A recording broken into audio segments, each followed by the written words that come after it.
On Friday, February 20th, 1976, at 5:55 p.m., the BBC's program Nationwide aired a segment that people across the United Kingdom still talk about today.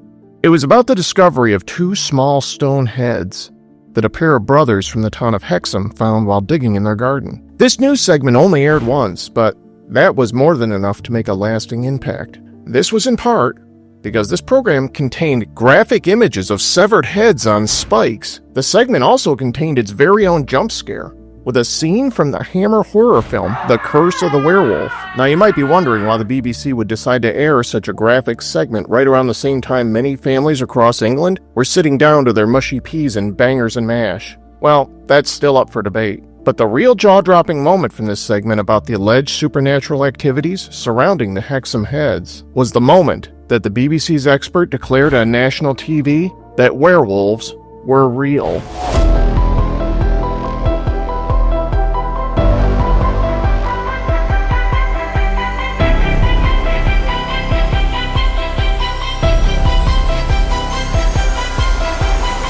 Late one night in 1972, Dr. Ann Ross was jolted awake by a chill. Her husband, Richard, remained sound asleep beside her. Ann scanned the room, searching for the source of her unease. That's when she saw it, a shadowy figure standing near her wardrobe. This figure was tall, black, and indistinct, but very much real. Ann watched in silence as it crept silently out of the bedroom and into the hallway. For some reason that she couldn't quite explain, instead of shaking her husband awake, Ann felt compelled to get out of bed and follow the figure downstairs. She finally caught up to it and froze. The intruder wasn't human. It had the body of a man, but the head of a wolf.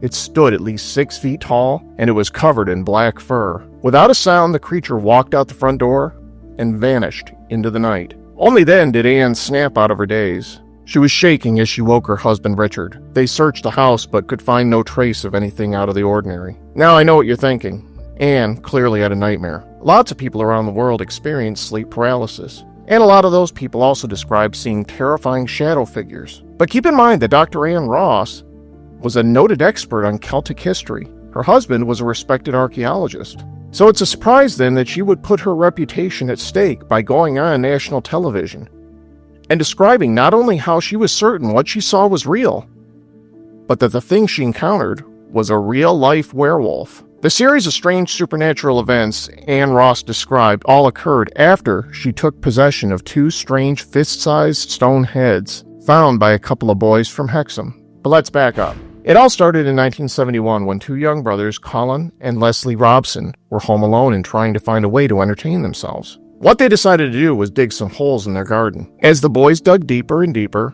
Colin found something unusual. It was a small stone head about 6 centimeters tall. It was crudely made and appeared to be a male figure. Colin's younger brother Leslie was disappointed he didn't find anything, until suddenly he did. Shortly after, Leslie found another fist-sized stone head. This one appeared to be female, since this head was carved with what looked like long hair. Over time, some people would come to refer to this head as the Hag. Since the boys' parents weren't home, they took the heads over to their neighbor Nellie Dodds' house. She examined them and figured that they must be very old. She thought the boys might have some luck taking the heads to the local abbey and seeing if someone there knew anything about them. Colin phoned his mother and informed her about what he found. He and Leslie took the heads to the church, and the local priest took them from the boys and said he'd look into them. But the priest didn't have any answers. It was shortly after the boys found the heads that strange things began to happen in Hexham. It started with Nellie Dodd, Colin and Leslie's neighbor, who told them to take the heads to the church. Nellie and her husband Isaac had 6 children. A couple of nights after the Robson boys showed her the stone heads, Nellie's children began telling her they could hear what sounded like footsteps pattering around the house at night. Nellie and Isaac blew this off, thinking the children were just imagining things. That is, until one night when Nellie's 7-year-old daughter Marie fell ill with an ear infection. That night, Nellie was tending to Marie when one of her sons, Trevor, came rushing out of his bedroom to tell her that something just touched his leg in the night. Trevor shared a bedroom with his brother Brian, so of course Nellie assumed Brian did it. But then Brian came rushing in saying something had touched him on the head as well. Nellie figured the boys were just imagining things or playing games, so she sent them both back to bed. But a little later, she was surprised to find one of the windows standing open, even though she was certain she had closed it earlier. After that, Nellie climbed into bed next to Marie so that she could more easily tend to her. But later that night, Marie started poking her in the side, waking her up. Marie was pointing at something. Nellie rubbed the sleep from her eyes and looked up. there was a large creature standing in the room with them. They didn't describe this creature as wolf-like, though. The body was mostly human, although the creature's legs tapered off into hooves. But from the neck up, the creature had a head that looked more like a sheep or a ram.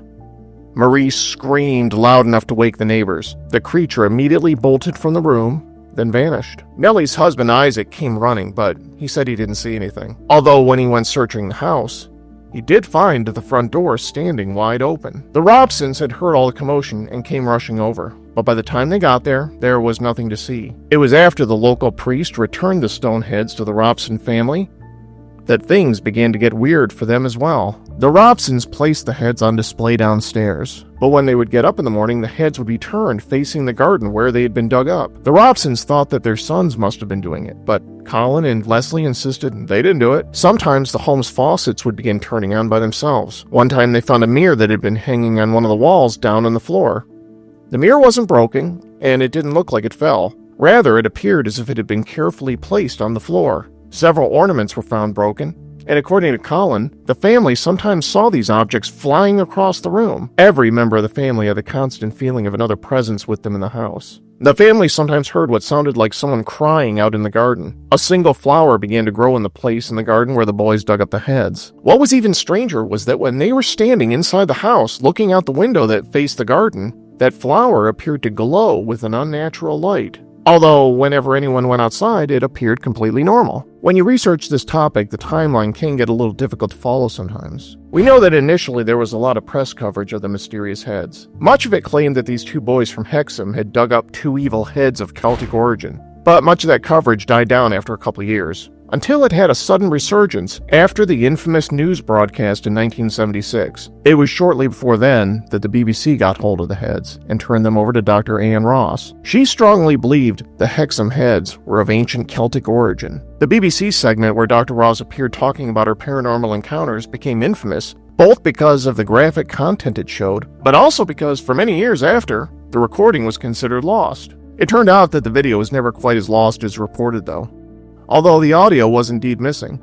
That is until recently, when AI was used to locate the audio for the second half of the broadcast. Ann Ross wasn't the only member of her family to claim to have witnessed a strange creature either. Ann's teenage daughter Bernice had her own encounter with a mysterious animal inside their home. One day, Dr. Ross and her husband were away in London. Bernice came up from school and let herself in. The girl said that shortly after entering the home, she saw a large black creature that she could only describe as a werewolf standing at the top of the stairs. This beast leaped over the banister and landed with a thud on the main floor. It ran through the house back toward the music room. Just as in her mother's previous encounter, Bernice felt oddly compelled to follow the creature.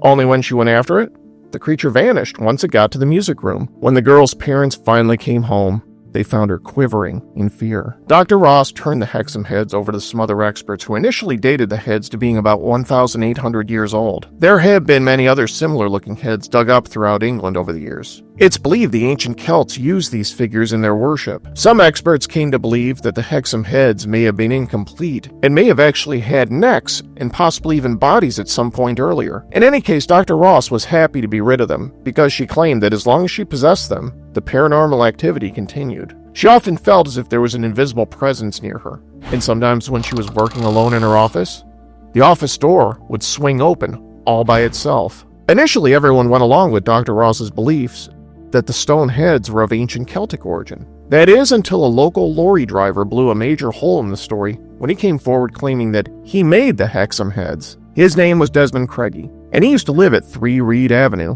the house where the Robson family currently resided. Des claimed to have made the heads out of stone and mortar about 16 years earlier to amuse his daughter. He said that he had actually made 3 of the heads, but apparently one of them had gotten lost. He figured the heads must have gotten buried at some point. Then a couple years earlier, he'd gotten a big laugh out of it when his daughter called him down to tell him the heads he made were on the telly. Ann Ross was of course embarrassed to think she could have been fooled. That is, if what the man was saying was really true. But it turns out that Des Craigie had a reputation as a practical joker, and when Ann Ross challenged him to make another stone head, the 2 that he produced looked a lot rougher and nowhere near as well formed as the original Hexham heads. From there, the Hexham heads made their way through a number of different hands. For a while, they were in the possession of the Newcastle Museum of Antiquities. Eventually, they made their way into the hands of a chemist and paranormal researcher named Don Robbins. He became famous for popularizing what is known as the stone tape theory. This is the belief that rocks which contain magnetic properties have the ability to absorb memories of past events,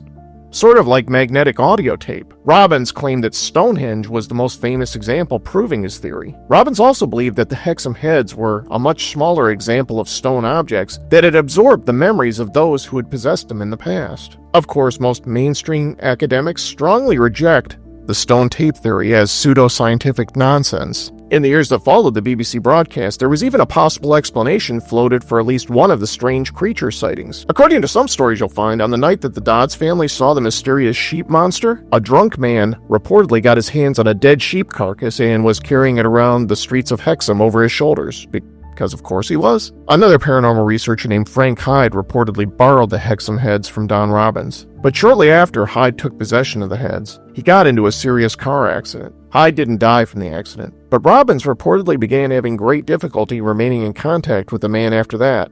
Eventually, both Frank Hyde and the Hexham heads vanished, seemingly forever. So do you think the Hexham heads were really cursed?